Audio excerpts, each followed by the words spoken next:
জয়গুরু সুপ্রভাত। পরমপিতার আতুল রাঙা চরণে ভক্তিপূর্ণ ভূমিষ্ঠ প্রণাম জানিয়ে শুরু করছি আলোচনা প্রসঙ্গ থেকে পাঠ। শ্রী ঠাকুর 23 আশ্বিন শনিবার 1355 ইংরাজি 9/10/1948।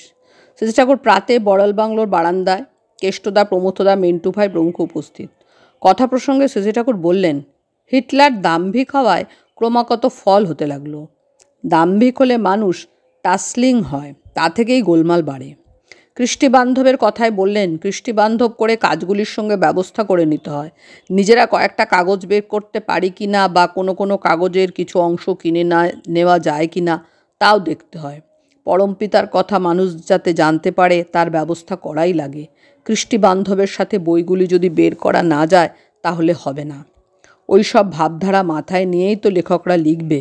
যারা লিখবে তাদের সত্তা ভক্তিভাবে অনুরঞ্জিত হওয়া চাই, তবেই তাদের লেখায় মানুষ ঠিক ঈশ্বরমুখী ও কৃষ্টিমুখী হওয়ার প্রেরণা পাবে। শ্রী ঠাকুর সন্ধ্যায় প্রাঙ্গণে বড় তাঁবুতে শরৎদা, কালিদাসদা প্রমুখ অনেকেই উপস্থিত। তাঁকে ঘিরে ভক্তবৃন্দকে নিয়ে আনন্দের হাট বসেছে। কথা প্রসঙ্গে তিনি বলছেন, একদল মানুষ জন্মে ভগবত নেশা নিয়ে। তারা আর কিছু চায় না, অন্য কিছুতে ভোলে না।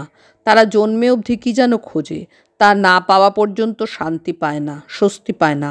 তাকে চাই এমনতর মানুষ ইষ্ট সান্নিধ্য পেলে তাকে আর কিছুতেই ছাড়ে না, তার সেবায় লেগে যায়। ধরল তো ধরল, ইহকাল পরকালের জন্য তার কেনা গোলাম হয়ে যায়।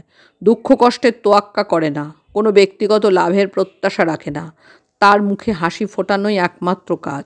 তারা কারো কওয়ার অপেক্ষা রাখে না, এছাড়া অন্য কিছুতে ভাবতে পারে না। একটু বাদে শ্রী ঠাকুর বললেন, নিম, নিশিন্দা, বেলপাতার গুলঞ্চ আর কল্পনাথ একতলা করে বেটে 40টা বড়ি করে সকালে খালি পেটে